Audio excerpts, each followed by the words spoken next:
뉴스타트 3부로 이어갑니다. 밤사이 돌풍과 벼락을 동반한 장맛비가 중부지방에 강하게 내리면서 나무가 쓰러지거나 전기 공급이 끊기는 피해가 잇따랐습니다. 빗길에 차량이 미끄러지는 아찔한 사고도 있었습니다. 손효정 기자입니다. 캄캄한 새벽 시간, 소방대원이 쓰러진 나무를 전기톱으로 베어냅니다. 강한 바람을 이기지 못한 나무가 넘어지면서 주차돼 있던 승용차 2대를 그대로 덮친 겁니다. 많이 불었어요, 바람이. 소리가 우자짝 소리가 났는데 그렇게 큰 나무 넘어간 거는 생각도 못했죠. 이 사고로 다친 사람은 없었지만 차량 일부가 파손됐습니다. 구청과 소방당국은 나무를 잘라내고 추가 피해를 막기 위한 안전조치를 벌였습니다. 돌풍을 동반한 장마는 경기 남부 지역에도 피해를 줬습니다. 강풍으로 나무가 아파트 자체 전기 설비를 건드리면서 190세대의 전기 공급이 끊긴 겁니다. 대포 소리 같이 꽝 소리 나더니 전체적으로 불이 나가더라고요. 어르신들이 많이 사셔갖고 내려갈 수가 없어요. 그냥 안에서만 그냥 동동동 거리고 있는 거예요. 엘리베이터도 멈춰서면서 고령의 주민들은 복구 작업이 마무리될 때까지 1시간 넘게 불편을 겪었습니다. 강풍특보가 내려진 인천 남동구 일대에서도 강한 바람으로 정전이 발생했습니다. 많은 비가 한꺼번에 내리면서 교통사고도 났습니다. 터널을 달리던 차량이 빗길에 미끄러지며 도로 한복판에 멈춰섰습니다. 다친 사람은 없었지만 사고를 수습하는 과정에서 자칫 2차 사고로 이어질 뻔했습니다. 이처럼 장맛비가 인천과 경기도 등 중부지방을 강타하면서 밤사이 강풍과 비 피해 신고가 잇따랐습니다. YTN 손효정입니다. 현재 출근길 곳곳에 이어지고 있는 장맛비는 오늘 차츰 그치겠습니다. 낮 동안에는 남부와 제주도를 중심으로 찜통더위가 이어진다는 예보입니다. 자세한 날씨 알아보겠습니다. 원희다 캐스터. 네, 상암동 야외 스튜디오에 나와 있습니다. 네, 서울은 비가 그친 것 같은데 출근길 날씨 어떻습니까? 네, 제가 나와 있는 서울 상암동은 비가 그치고 하늘빛이 흐리기만 합니다. 다만 비가 그친 뒤라 습도가 잔뜩 높아져 있고요. 후텁지근하게 느껴지고 있습니다. 반면 일부 중북부와 남부지방을 중심으로는 여전히 장맛비가 이어지고 있습니다. 이들 지역의 비도 아침 사이에는 대부분 그치겠습니다. 자세한 레이더 화면부터 살펴보도록 하겠습니다. 현재 전국 곳곳에 산발적인 비구름이 분포하고 있습니다. 대부분 빗줄기가 약하지만 정체전선이 위치한 제주도에는 시간당 20mm 안팎의 강한 비가 집중되고 있는데요. 비구름의 이동 속도가 빨라서 비의 지속 시간이 길진 않겠습니다. 오늘 아침까지 중부 곳곳에 5mm 안팎, 남부지방에 5에서 40mm의 비가 더 내린 뒤 그치겠습니다. 다만 강한 바람에는 계속해서 주의가 필요합니다. 현재 강원 산간을 중심으로 강풍주의보가 발효 중이고요. 오늘 오후까지 전국 대부분 지역에 초속 15m 안팎의 강한 바람이 이어지겠습니다. 네, 그럼 오늘 비가 잦아들면 낮 동안에 다시 볕이 강해지는 건가요? 네, 오늘 낮 동안에는 전국 하늘에 구름만 다소 지나겠습니다. 구름 사이로 볕이 강하게 내리쬐면서 전국 대부분 지역의 자외선 지수가 매우 높은 수준까지 치솟겠습니다. 또 남부와 제주도를 중심으로는 사흘째 폭염주의보가 내려진 가운데 체감 33도 안팎의 더위가 이어지겠습니다. 지난 밤사이 강원 동해안과 남부 곳곳에 열대야가 나타났습니다. 현재 강릉 28.8도, 대구 27도, 서울 21.3도를 보이고 있는데요. 한낮에는 서울 27도가 예상되지만 남부지방은 대구 33도, 경주 34도까지 크게 올라 찜통더위가 기승을 부리겠습니다. 이번 주말과 휴일에도 습도 높은 무더위는 계속되겠습니다. 또 전국 곳곳에 비가 오락가락 이어지겠지만 소강 상태를 보이는 곳이 많겠습니다. 다음 주에도 비가 내렸다 그치기를 반복하며 장마가 길게 이어질 전망입니다. 오늘 오전까지 경남 해안과 제주도를 중심으로는 바다 안개가 유입되면서 가시거리 200m 미만의 짙은 안개가 끼겠습니다. 출근길 교통안전에 각별히 유의하시기 바랍니다. 지금까지 YTN 원희다입니다. 네, 초여름 지구촌 곳곳이 최근 이상기후로 고통을 겪고 있는 가운데 러시아 모스크바에 100여 년 만에 폭염이 덮쳤습니다. 그런가 하면 미국 캘리포니아에선 폭염 속에 산불이 계속 번지고 있어 비상입니다. 김지영 기자의 보도입니다. 무더위에 지친 모스크바 시민들이 분수대에서 더위를 식힙니다. 바닥 분수에서 뛰노는 아이들은 더운 줄도 모르고 신이 났습니다. Да, жара прекрасная, конечно. Главное, что детям хорошо. Вот приехали сюда освежиться, и самим хорошо. 7월 평균 기온이 20도가량이던 모스크바. 이달 초 낮 최고 기온이 30도를 훌쩍 넘어서면서 100여 년 만에 기록적인 폭염에 시달리고 있습니다. 기상당국은 모스크바 일원에 내려진 폭염경보를 연장했습니다. 이에 따라 에어컨과 선풍기 수요가 급증하고 아이스크림과 찬 음료도 불티나게 팔려나갑니다. Аномально жаркая погода в Москве. Плюс 32, да? Сегодня? Да, вот. Пить хочется сильно. Мороженое кушаем. Так и проходит время. Гуляем по тенечку. И все. 거대한 연기 기둥을 뿜어내며 불길이 맹렬히 타오릅니다. 미국 캘리포니아 북부에선 산불이 계속 확산하면서 비상사태가 선포됐습니다. 헬기 등을 동원해 물을 뿌려보지만 폭염 속 건조한 날씨 탓에 화재 진압은 더디기만 합니다. 산불을 피해 필사적 탈출을 한 이재민만 약 2만 6천 명.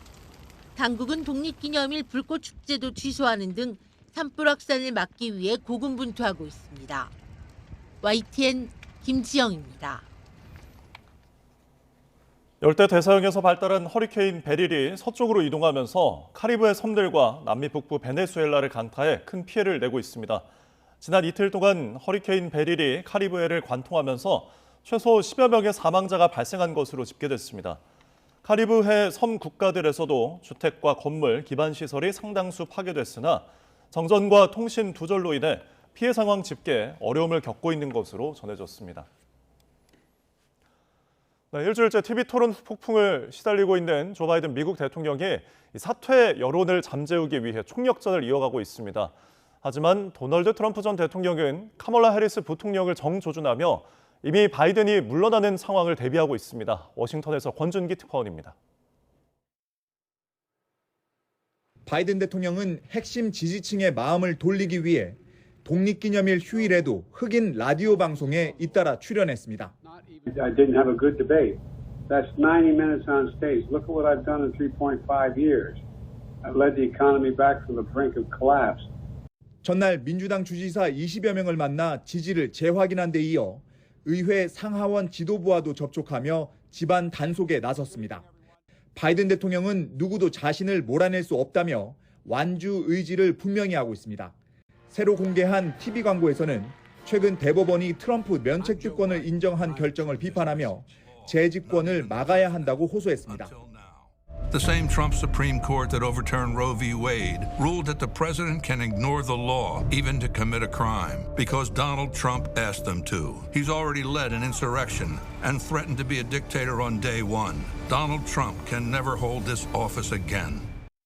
하지만 최근 골프장에서 찍힌 영상에서 트럼프는 바이든의 후보직 사퇴를 예견했습니다. How did I do with the debate the other night? Oh, fantastic. He kicked that old broken down pile of crap. Yeah. It's a bad guy. He just quit, you know. He's quitting the race. 부통령인 카멀라 해리스가 대체 후보가 될 거라며 험담을 이어갔습니다. And that means we have Kamala. I think she's going to be better. She's so bad. She's so pathetic. 새로운 TV 광고에서도 바이든이 아닌 해리스를 정조준했습니다. 바이든의 최고 공범이자 국경 위기의 설계자라며 우리가 대통령이길 원하는 사람이 맞는지 물었습니다. 트럼프는 해리스 부통령이 후보가 될 경우 여성과 유색인종 변수를 고려하기 위해 부통령 지명 시기를 조율하고 있다는 관측이 나오고 있습니다. 워싱턴에서 YTN 권중입니다. 네, 이처럼 TV 토론 이후 사퇴 압박에 시달리고 있는 조 바이든 미국 대통령이 밤 8시 후 행사를 줄이고 수면 시간을 늘려야 한다며 고령에 따른 피로를 인정하는 듯한 발언을 했다고 뉴욕타임스가 보도했습니다. 이 신문은 바이든 대통령이 민주당 소속 주지사들과 만난 자리에서 지난달 유럽 순방 일정을 TV 토론 부진의 이유로 들면서 이같이 말했다고 전했습니다. 이에 대해 바이든 대선 캠프는 성명을 통해 바이든 대통령의 발언은 분명한 농담이었다고 해명했습니다. 이스라엘이 팔레스타인 무장정파 하마스와 새 휴전한 협상에 나서기로 해 9개월째 계속된 전쟁에 중대한 돌파구가 마련됐다는 평가가 나옵니다. 하지만 이스라엘과 레바논 무장정파 헤즈볼라와 무력 충돌이 격화되면서 또 다른 전면전 우려가 커지고 있습니다. 정유신 기자입니다. 베냐민 네타냐후 이스라엘 총리가 하마스와 새 휴전안 협상을 위해 대표단 파견을 승인했다고 이스라엘 현지 언론들이 보도했습니다. 하마스가 새 휴전안 제안을 보냈다는 보도가 나온 지 하루 만입니다. 이스라엘 총리실은 네타냐후 총리가 조 바이든 미국 대통령과 통화에서도 새 휴전안과 인질 석방에 대해 논의했다고 밝혔습니다. 다만 네타냐후 총리는 바이든 대통령에게 모든 전쟁 목표를 달성한 뒤에 전쟁을 끝낼 수 있다는 기존 입장을 강조했다고 덧붙였습니다. 미 백악관은 바이든 대통령이 네타냐후 총리의 새 휴전안 협상단 파견 결정에 대해 환영의 뜻을 밝혔다고 전했습니다. 이에 따라 지난 9개월 동안 이어진 가자 전쟁에서 번번이 좌절됐던 휴전과 인질 협상이 이번엔 성사될 수 있을지 관심이 쏠립니다. 새 협상안이 논의되는 동안에도 가자 지구에선 이스라엘군의 공습이 계속됐습니다. 가자 지구 보건당국은 9개월 동안 이어진 전쟁으로 팔레스타인 측 사망자가 3만 8천 명을 넘어섰다고 밝혔습니다. 이런 가운데 이스라엘 북부에선 레바논 무장정파 헤즈볼라와의 무력 공방이 갈수록 격화되고 있습니다. 헤즈볼라는 이틀째 이스라엘 북부 군기지를 겨냥해 로켓과 드론 200기를 발사했습니다. 이스라엘군의 공습에 고위 지휘관이 사망한 것에 대한 보복이라고 주장했습니다. هذه السلسلة التي تستهدف مواقع جديدة لم يكن يتخيل العدو أنها ستصاب. 이스라엘은 대부분 요격에 성공했다고 주장했지만 기갑여단 소속 장교 한 명이 숨졌습니다. 또 일부는 골란고원 국경 등에 떨어져 산불이 발생하고 쇼핑몰 등도 피해를 입었습니다. בתוך המערכה הקשה מול לבנון קבענו עיקרון שמי שפוגע בנו דמו בראשו. אנחנו מממשים את זה הלכה למעשה. 이스라엘과 헤즈볼라 양측 모두 전면전도 불사하겠다며 무력 공세 수위를 높이고 있어 중동 지역의 또 다른 도화선이 되고 있습니다. YTN 정유실입니다.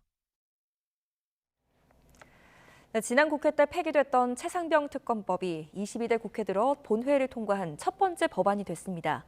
이번에도 대통령 거부권이 행사가 된다면 시점상 최상병 순직 1주기인 오는 19일 전후가 될 것으로 보입니다. 정인용 기자입니다. 국민의힘 의원들이 국회 본회의장 의장석 앞을 둘러싸고 연신 구호를 외칩니다. 충분히 시간을 드렸어요. 국민의힘이 최상병 특검법 본회의 상정에 반대하며 시작한 무제한 토론을 우원식 국회의장이 국회법에 따라 24시간 만에 강제 종료시키려 하자 거세게 반발하고 나선 겁니다. 하루 전 종결 동의안을 낸 민주당은 토론 종료 요건인 180명 이상 찬성으로 26시간 만에 토론을 중단시켰습니다. 뒤이어 최상병 특검법 의결을 위한 본회의 표결도 진행됐는데 민주당 주도로 통과 요건인 과반을 넘어 본회의 문턱을 넘었습니다. 재석 190인 중 찬성 189인, 반대 1인으로서 가결되었음을 선포합니다. 22대 국회 본회의를 통과한 첫 법안이 된 최상병 특검법은 민주당과 비교섭단체가 각 한 명씩 특별검사 후보를 추천하고 최장 150일간 수사하는 내용을 담고 있습니다. 수사 외압 의혹 등 진행 중인 수사와 재판 모두 따져볼 대상으로 포함돼 있습니다.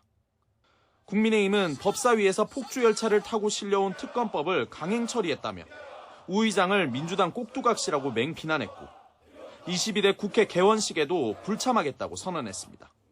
여야 합의 없는 일방적인 의사 일정으로 국회를 파탄시키는 현실에서 국회 개원식은 아무런 의미도 가치도 없습니다.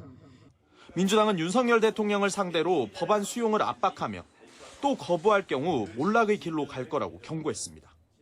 들불처럼 번지는 분노의 민심을 무겁게 받아들이십시오.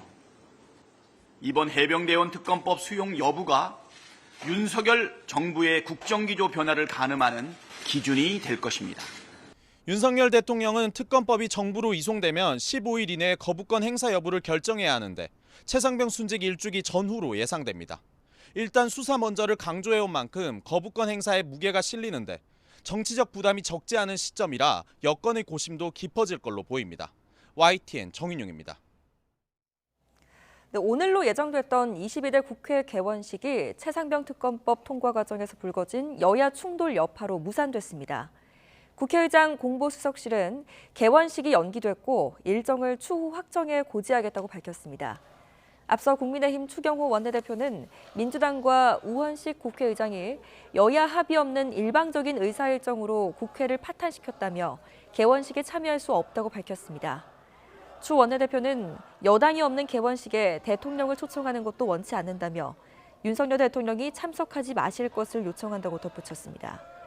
이에 민주당 노종면 원내대변인은 무제한 토론 강제 종료 과정에서 여당 의원들이 의장에게 집단으로 항의하며 혼란이 빚어진 건 개원식 무산을 위한 명분 쌓기로 의심된다고 지적했습니다.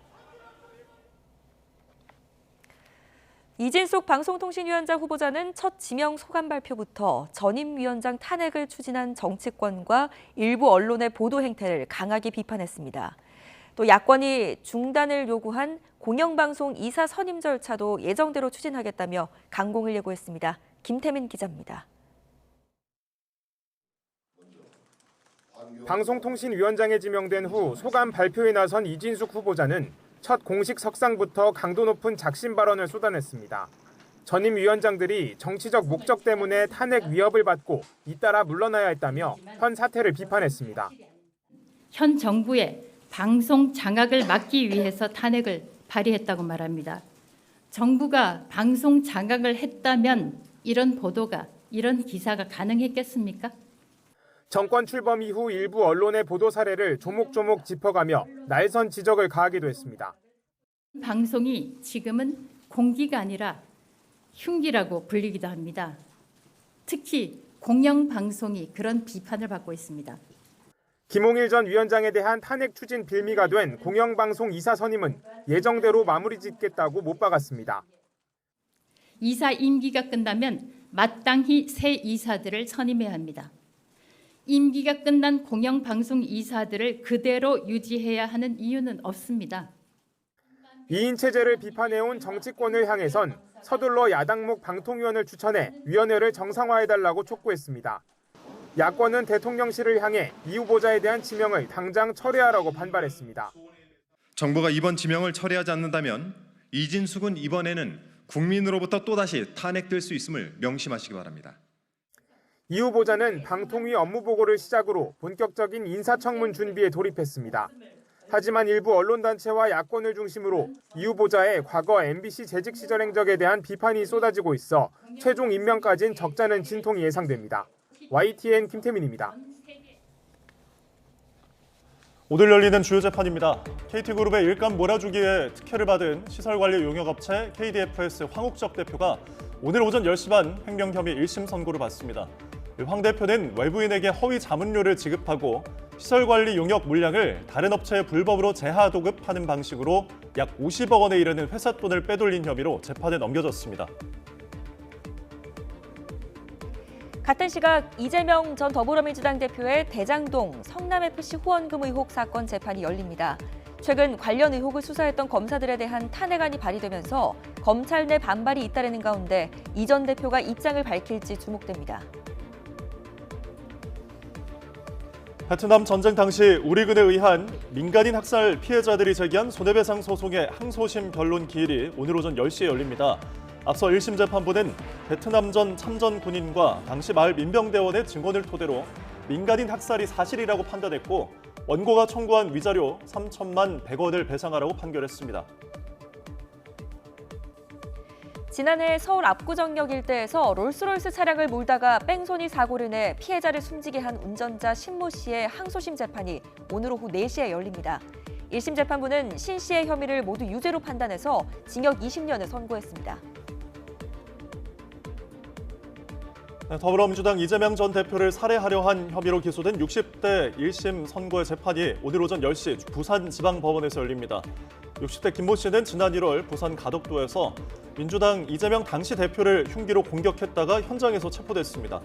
김 씨는 이 대표가 대통령이 되는 것을 막으려고 범행했다고 진술했고 검찰은 살인미수와 공직선거법 위반 혐의로 기소해 징역 20년을 구형했습니다.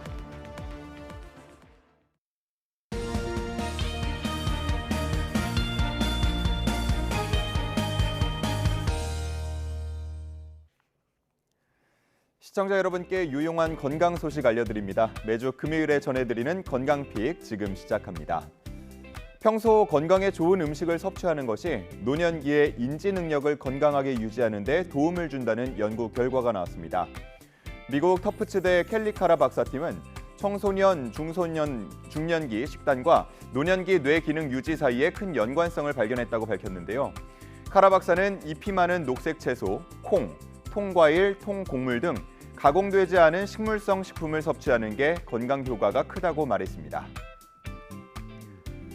지난해 우리 국민 10명 중 4명꼴로 의료용 마약류를 처방받은 것으로 조사됐습니다. 항불안제가 48.5%로 가장 많았고 이어서 최면 진정제, 항뇌전증제, 식욕 억제제 순이었습니다. 최근 오남용 우려가 제기된 마약성 진통제 펜타닐과 식욕 억제제 펜터민은 처방받은 환자 수와 처방량이 모두 감소했지만 주의력 결핍 과잉 행동장애 ADHD 치료제인 메틸페니데이트는 처방받은 환자와 처방량이 각각 27% 안팎으로 늘었습니다. 정부가 자궁안의 태아에게 의료 행위를 할 때 주어지는 보상을 최대 5배 올립니다. 구체적으로는 수가 산정 과정에서 반영하는 상대가치 점수를 최대 100% 인상하고 태아 치료 가산을 현행 100%에서 400%로 올릴 예정입니다. 미국 식품의약국 FDA가 초기 알츠하이머병 치료제로 주목받고 있는 미국 제약사 일라이 릴리의 신약 도나네맙을 승인했다고 밝혔습니다.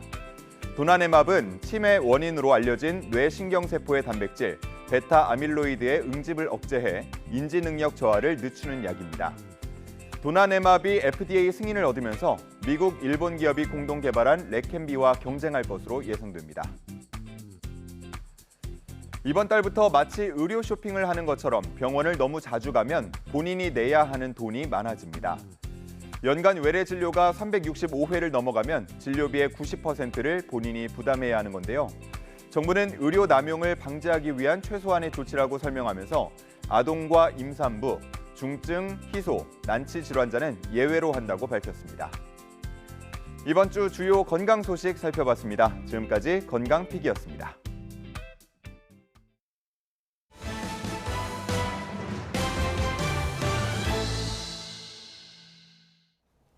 영국 조기 총선에서 제1야당 노동당이 과반 의석을 차지하면서 압승을 거둬 14년 만에 정권 교체가 이뤄지게 됐습니다. 취재기자 연결합니다. 김잔디 기자.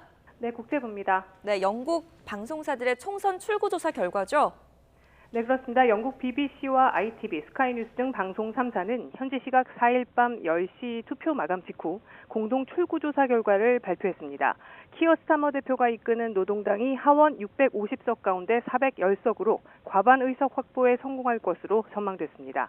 집권 보수당은 131석에 그쳐 지난 1834년 창당 이후 190년 만에 최악의 성적을 낼 것으로 예상됐습니다.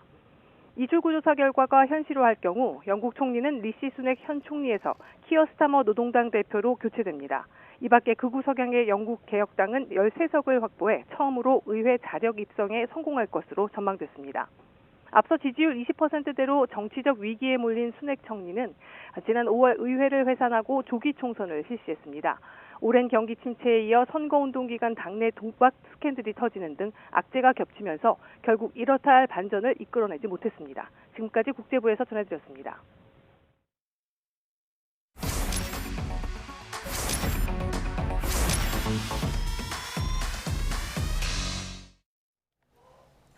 네, 차이나 커머스의 대표주자 테무를 낳은 건 핀더더라는 이름의 중국 전자상거래 업체입니다. 초저가를 무기로 알리바바를 제치고 중국 시장을 제패한 후에 매섭게 해외로 확장 중인데요. 과연 어떤 곳인지 베이징에서 강정규 특파원이 취재했습니다. 알리바바와 징둥닷컴이 양분하던 중국 전자상거래 시장에 핀도더가 등장한 건 지난 2015년입니다.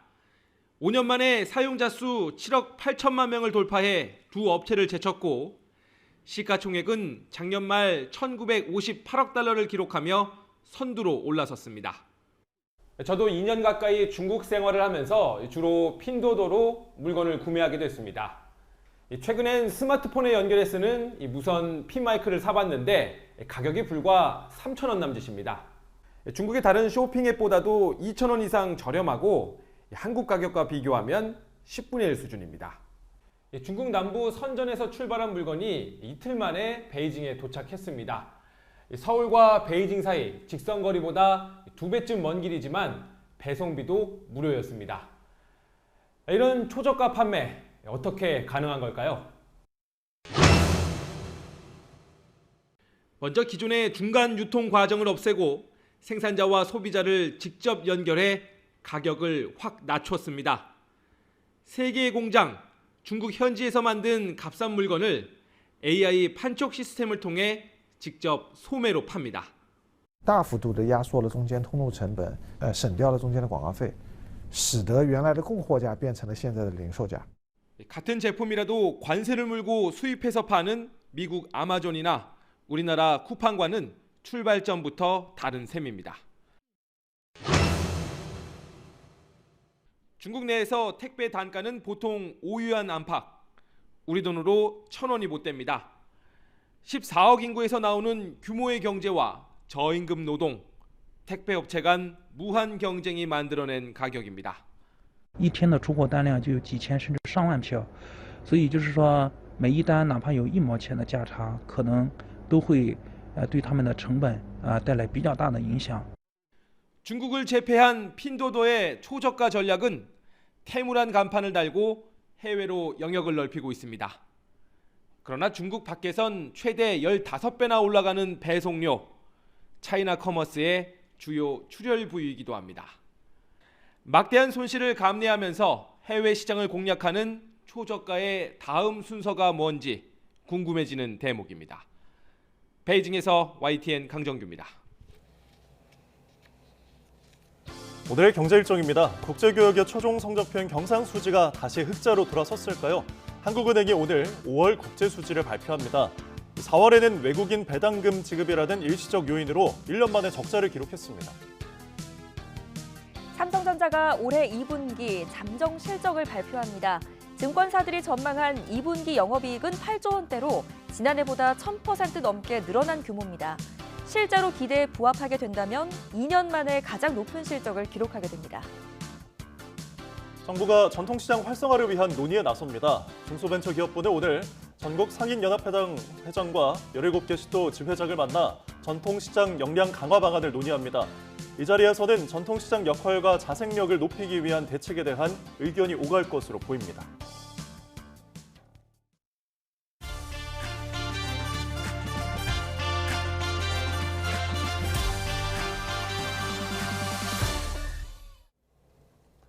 네, 매주 금요일 아침마다 한 주간의 연예계 소식을 전해드리는 시간이죠. 자, 오늘은 그룹 방탄소년단의 멤버 진이 2024 파리올림픽의 성화 봉송주자로 참여하는데요. 또 넷플릭스는 자사 프로그램에서 김치를 중국 음식으로 잘못 표기해서 국내 시청자들의 공분을 샀습니다. YTN 스타 김성현 기자와 함께 관련 내용 짚어보겠습니다. 어서 오십시오. 네, 어서 오세요.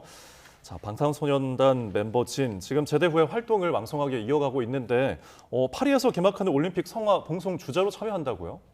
네, 그렇습니다. 그룹 방탄소년단의 맏형 진이 2024 파리 올림픽의 성화 봉송 주자로 나섭니다. 진은 지난달 12일 방탄소년단 멤버 중 가장 먼저 군 복무를 마치고 전역했죠. 전역 직후에는 팬미팅을 시작으로 본격적인 활동에 돌입했는데 이번에 올림픽 성화 봉송까지 하게 됐습니다. 이번 성화 봉송은 지난 4월 그리스 올림피아에서 시작됐는데 개최 당일인 26일까지 전 세계 약 1만여 명의 사람들이 참여합니다. 진은 성화 봉송을 위해 조만간 프랑스로 출국할 예정입니다. 정확한 봉송 구간이나 일정 등은 아직 공개되지 않았지만 팬들은 벌써부터 커다란 관심을 보내고 있습니다. 네, 방탄소년단 진 씨 전역하자마자 굉장히 일정이 빠듯하네요. 네. 다양한 화제 인물들이 있을 텐데 그중에서도 방탄소년단 진 씨가 주자로 선정된 이유가 있을까요? 네, 진이 성화 봉송에 참여하게 된 것은 무엇보다도 방탄소년단의 국제적 위상이 가장 큰 역할을 한 것으로 보입니다. 방탄소년단은 21세기 팝 아이콘이자 명실상부한 글로벌 아티스트죠. 그간 2차례의 UN 총회 연설을 하는 등 선한 영향력을 보여왔는데요. 특히 인종과 국경을 넘어서 스스로를 사랑하자라는 메시지를 강조해왔습니다. 이 같은 메시지로 전 세계를 대표하는 사랑과 긍정의 아이콘이 된 것이 성화 봉송 주자에 선정된 주요한 이유라고 볼 수 있습니다. 예, 성화봉송 장면을 이제 방송에서 나오면은 같은 국민으로서 굉장한 자부심이 느껴질 것 같습니다. 자, 다음 주제 넘어와서 이 넷플릭스가 우리 김치를 중국식 이름으로 표기해서 국내 시청자들의 질타를 받았다고 하는데 어떤 일인가요? 네, 그렇습니다. 최근 넷플릭스가 공개한 오리지널 예능 콘텐츠죠. 슈퍼리치 이방인에서 나온 문제인데요. 출연자들이 모여서 김치를 담그는 장면 속에서 중국어 자막이 문제가 됐습니다. 네. 한국의 김치를 중국의 매운 채소 절임인 라바이차이라고 표기한 것인데요. 예. 논란이 불거지자 넷플릭스는 한자를 사용하는 해외 시청자의 이해를 돕기 위한 자막이 불필요한 오해를 일으켰다라고 해명했습니다. 그리고 앞으로는 한국 콘텐츠의 김치를 신치, 그러니까 우리 정부가 인정하는 김치의 올바른 중국어 번역 표기로 사용하겠다고 덧붙였습니다. 저희 취재진이 확인한 결과 기존 자막 또한 지금 현재 신치로 수정된 그런 상태입니다. 예. 네. 그런데 넷플릭스가 이렇게 오역으로 문제를 일으킨 게 처음이 아닌가라고요? 네, 그렇습니다. 넷플릭스는 그간 수차례 오역으로 논란을 일으킨 바 있습니다. 2021년에는 오리지널 시리즈 내일 지구가 망해버렸으면 좋겠어 에서도 김치를 파오차이로 잘못 표기했습니다. 예. 또 2020년에 공개된 영화 사냥의 시간과 지난 5월 공개된 오리지널 시리즈 더 에이트 쇼 해외 언어 자막에서는 동해를 일본해로 표기하기도 했습니다. 넷플릭스는 논란이 일 때마다 추후 번역에 만전을 기하겠다라며 재발 방지를 약속했는데 이러한 약속이 무색하게 같은 문제가 반복되고 있습니다. 글로벌 컨텐츠 기업의 이런 행위는 역사 왜곡이나 문화 정체성 훼손으로 이어질 수 있습니다. 따라서 넷플릭스의 명확한 입장 표명과 대책 마련이 뒤따라야 할 것으로 보입니다. 네, 이게 뭐 국제적 문제인 만큼 자막을 좀 정확하게 써야겠습니다. 자, 다음은 영화제 이야기를 좀 해보겠는데 우리나라 대표적인 장르 영화제죠. 부천 이제 국제 판타스틱 영화제 어제 개막을 했죠? 네, 그렇습니다. 아시아 최고 장르 영화제인 제28회 부천 국제 판타스틱 영화제가 어제를 기점으로 10일간의 여정을 시작했습니다. 개막식에서는 배우 정수정 씨와 장동윤 씨가 사회를 맡아 축제의 막을 열었습니다. 또 이번 영화제 특별전 주인공으로 선정된 손예진 씨를 비롯해 영화 서울의 봄의 김성수 감독, 제2호러의 거장 나카타 히데오 감독, 홍콩 누아르의 대가, 두기봉 감독 등이 레드카펫을 밟았습니다. 특히 개막작 러브 라이즈 브리딩은 예매 오픈 19초 만에 매진됐고 폐막작 구룡성체 무법지대는 33초 만에 매진되면서 뜨거운 관심을 입증했습니다. 그런데 이번 영화제가 더 특별한 게 AI로 만든 영화들도 경쟁을 벌인다고요? 네, 그렇습니다. 이번 영화제는 대한민국 국제영화제 최초로 AI 영화 국제 경쟁 부문을 도입했는데요. 예. 각본, 오디오, 비디오 부문에서 한 가지 이상의 생성형 AI 기술이 활용된 영화들이 관객을 찾아옵니다. 본선에 진출한 작품은 총 15편으로 이 중에 4편이 한국 영화인데요. 특히 두바이 국제 AI 영화제에서 대상과 관객상을 수상하며 화제를 모았던 권한슬 감독의 원모어 펌킨도 이번 영화제에서 볼 수 있어서 눈길을 끌고 있습니다. AI가 영화 제작에 어떠한 바람을 불어올지 지켜보는 것 역시 이번 영화제의 관전 포인트가 될 전망입니다. 예, 흥미로운 소식이었네요. 자, 극장가 이야기도 이어서 해보면 지금 마블 영화 데드풀과 울버린 네, 두 주연 배우죠. 지금 휴잭맨과 라이언 레이놀즈 한국을 찾았다고요? 네, 그렇습니다. 영화 데드풀과 울버린의 두 주역이죠. 라이언 레이놀즈와 휴잭맨이 한국을 찾았습니다. 어제 오전 기자간담회가 있었는데요. 휴잭맨은 이번이 무려 6번째, 라이언 레이놀즈는 3번째 방한입니다. 특히 2009년 서울시 홍보대사에 위촉됐었던 휴잭맨은 마음은 아직도 홍보대사라며 한국에 대한 각별한 애정을 드러냈는데요. 라이언 레이놀즈는 선물 받은 한복을 입고 힘을 얻은 것 같다라면서 만족하는 모습으로 현장을 훈훈하게 만들었습니다. 네, 한국이 사랑하는 헐리우드 영화 배우들답네요. 자, 그런데 데드풀과 울버린 영화 내용도 좀 궁금한데 어떤 내용인가요? 네, 데드풀과 울버린은 2016년에 첫 선을 보인 데드풀 시리즈의 3번째 영화입니다. 앞선 두 작품 모두 청소년 관람 불가 등급임에도 총 710만 관객을 모으는 데 성공했는데요. 이번에도 높은 수위로 미국에서는 청소년 관람 불가인 R등급을 받았습니다. 영화는 히어로를 은퇴한 데드풀이 예상치 못한 위기를 맞아 자신과는 모든 면에서 상극인 울버린을 찾아가며 벌어지는 이야기를 그립니다. 25년 동안 울버린을 연기해온 휴 잭맨은 최고의 울버린이 나왔다고 자평했고 라이언 레이놀즈 역시 강력한 재미와 우정이 있는 영화라면서 기대감을 높였습니다. 네, 저희도 기대를 하고 또 극장가를 찾아가 보도록 하겠습니다. 자, 지금까지 YTN 스타 김성현 기자와 함께했습니다. 고맙습니다.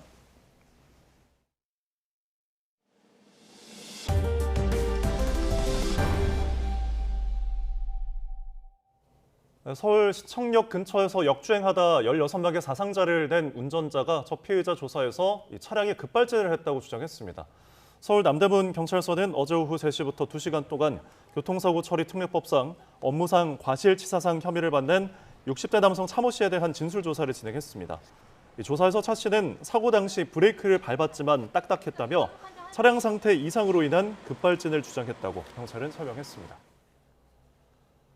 고령 운전자 교통사고가 연이어 발생하면서 만 65세 이상은 무조건 운전면허증을 반납하게 해야 한다는 주장이 나오고 있습니다. 하지만 생계가 걸린 문제인 만큼 다른 대책이 필요하다는 지적도 있습니다. 윤태인 기자가 취재했습니다. 9명이 숨지고 7명이 다친 시청역 역주행 사고. 사고 차량 운전자 차모 씨는 급발진을 주장하는 가운데 60대 후반인 차 씨의 나이도 도마에 올랐습니다.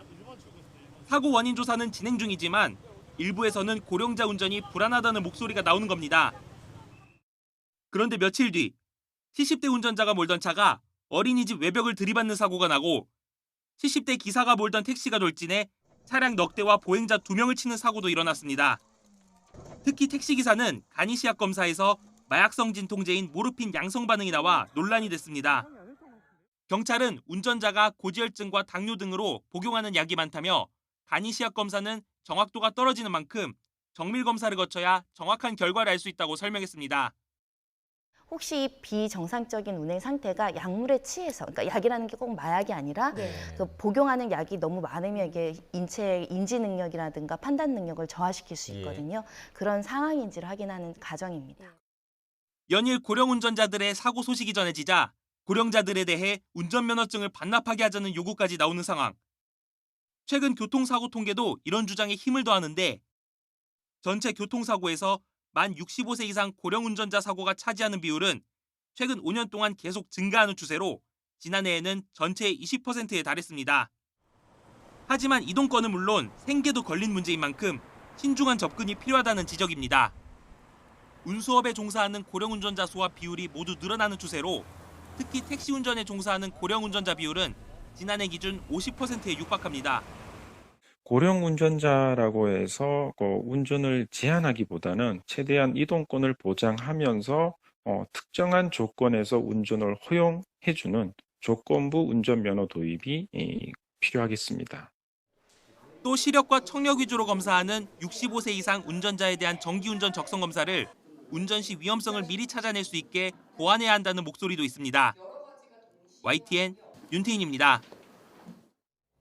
천주교 신부가 억울하게 해고를 당했다면은 소송을 법원이 각하했습니다. 신부는 종교인이지 노동자가 아니라며 부당해고 여부를 아예 판단하지 않았는데요. 항소심이 진행 중인데 최근 종교인들의 노동자성을 인정한 판결도 잇따르고 있어 결과가 주목됩니다. 김근우 기자가 취재했습니다. 천주교 대구대교구 소속 신부였던 심기열 씨는 지난 2022년 갑자기 면직 처분을 받았습니다. 교회법을 어기고 명령에 순종하지 않았다는 겁니다. 이에 심 씨는 조직에서 괴롭힘을 당하다가 쫓겨났다며 해고 무효 소송을 냈는데 1심 재판부는 각하 처분을 내렸습니다. 천주교 신부는 종교인이지 노동자가 아니라며 해고가 부당한지 아닌지를 따지지 않았습니다. 심 씨는 임금을 받고 지시받은 업무를 한 만큼 노동자로 인정받아야 한다며 항소했습니다. 업무에 지시를 받고 있고 그다음에 계속해서 상하 관계가 있으면 그리고 일정 기간 내에 근무 시간이 존재하고 그다음에 일정 근무지가 있으면은 그거는 근로자라고 인정하고 있는데 사제는 모든 조건이 다 동일하다고 생각이 들었습니다. 신부와 목사 등 종교인은 그동안 노동자로 인정받지 못해 근로기준법도 적용받지 않았습니다. 하지만 최근 일부 종교인이 재판에서 노동자성을 인정받으면서 분위기가 바뀌는 추세입니다. 지난 2021년엔 법원이 교회 전도사를 노동자로 인정해 퇴직금을 주지 않은 담임 목사에게 벌금형을 선고하기도 했습니다. 근무 시간과 장소가 정해져 있는지, 지시받은 업무를 그대로 수행해야 하는지 등이 판단 근거가 됐습니다.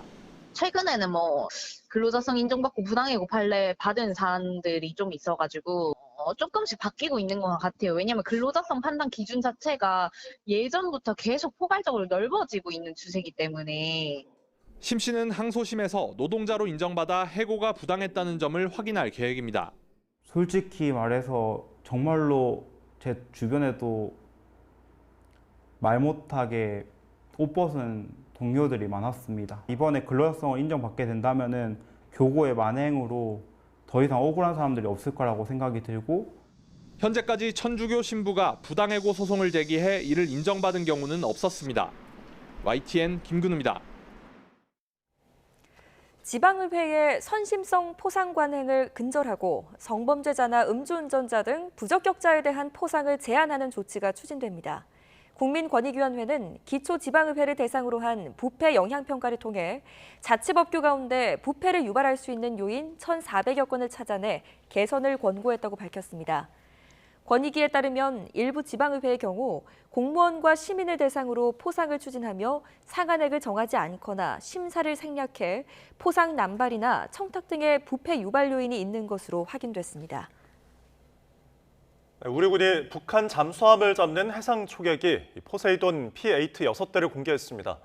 해군은 어제 오전 경북 포항 해군항공사령부에서 신원식 국방부 장관과 양용모 해군 참모총장을 비롯한 200여 명이 참석한 가운데 포세이돈 인수식을 진행했습니다.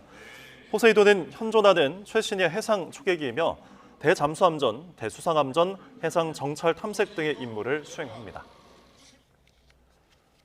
국내 연구진이 자기장으로 뇌 회로를 조절하는 데 성공했습니다. 나노 입자를 뇌의 특정 부위에 넣은 뒤에 자기장으로 자극하는 방법인데요. 식욕은 물론 모성애까지 활성화했습니다. 장하영 기자입니다. 머리에 나노 입자를 주입한 초록색 쥐. 자기장을 켜자 새끼 쥐를 입으로 물어 자신의 둥지로 데려옵니다. 어미쥐가 아니지만 모성애를 관장하는 뇌 부분을 자극받아 새끼들을 돌보는 겁니다. 모성애를 조절할 수 있는 지역은 MPOA로 잘 알려져 있습니다. 머리카락 두께의 500분의 1 정도의 수준의 자석 나노 입자를 써서 자기장에 반응하는 나노 입자를 조절하고 싶은 뇌의 특정 부위에 넣고 자기장을 발생시켜 활성화하는 방법입니다. 비슷한 방식으로 외측 시상하부를 자극해 식욕을 2배로 늘리거나 절반으로 줄일 수도 있습니다. 그동안 뇌의 뉴런을 자극하는 방법으로 주로 빛을 사용했습니다. 하지만 빛이 뇌 깊숙이 들어가려면 이렇게 선을 삽입해 빛이 통과할 길을 뚫어줘야 했습니다. 자기장을 활용하면 선이 필요 없습니다. 또 MRI 100분의 1 수준의 아주 약한 자기장을 사용해 인체에 해가 가지 않습니다. 우리 뇌가 굉장히 100억 개 정도의 뉴런으로 구성이 되어 있어요. 그리고 그 뉴런들이 얽히고 설켜서 뇌 회로를 만들고 그 회로가 특정 회로가 켜지거나 꺼졌을 때 뇌 기능을 조절하거든요. 다양한 뇌 질환의 원리와 치료 기술에 좀 적용을 하고 싶고. 이 같은 자기 유전학은 일론 머스크의 뉴럴링크를 필두로 한 뇌 컴퓨터 인터페이스 BCI 기술과도 접목할 수 있을 걸로 보입니다. 뇌에 직접 전극을 삽입하지 않고 뇌세포를 정밀하게 선택할 수 있다는 점에서 현재 BCI 기술의 여러 한계를 극복할 수 있기 때문입니다. YTN 장하영입니다. 네, 다가오는 파리올림픽에서 우리 체조 대표팀은 최대 4개의 메달을 겨냥하고 있습니다. 세 번째 올림픽에 도전하는 김한솔, 그리고 이제 어느덧 맏언니가 된 여서정이 후배들을 이끕니다. 김영수 기자가 취재했습니다. 세계대회나 유니버시아드 대회 이런 거에서 이제 다들 다 이제 메달이 있는데 이제 올림픽에서만 아쉽게 없어요. 아시안게임 체조 마루운동 2연패, 여홍철, 김수면까지 대선배들의 기록을 이은 김한솔은 일찌감치 파리 무대를 간절하게 기다렸습니다.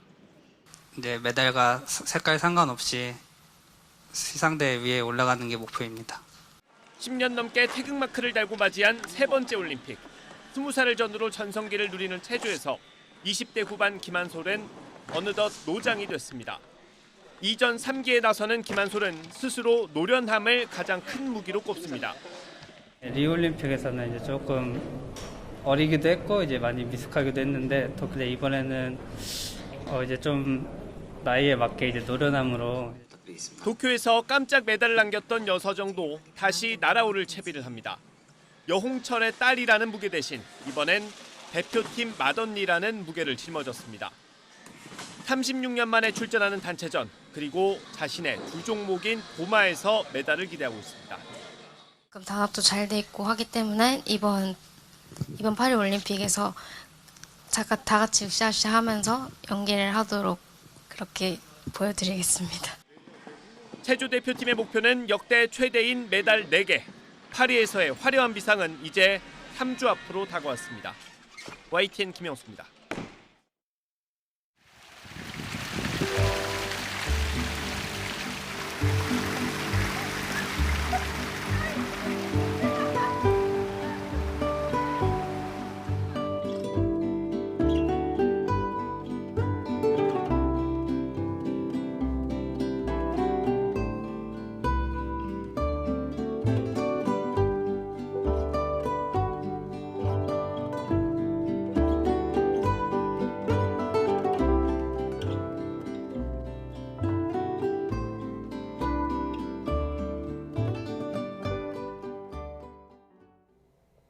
이상으로 뉴스타트를 마칩니다. 활기찬 아침 보내시기 바랍니다. 오늘도 시청해주셔서 고맙습니다.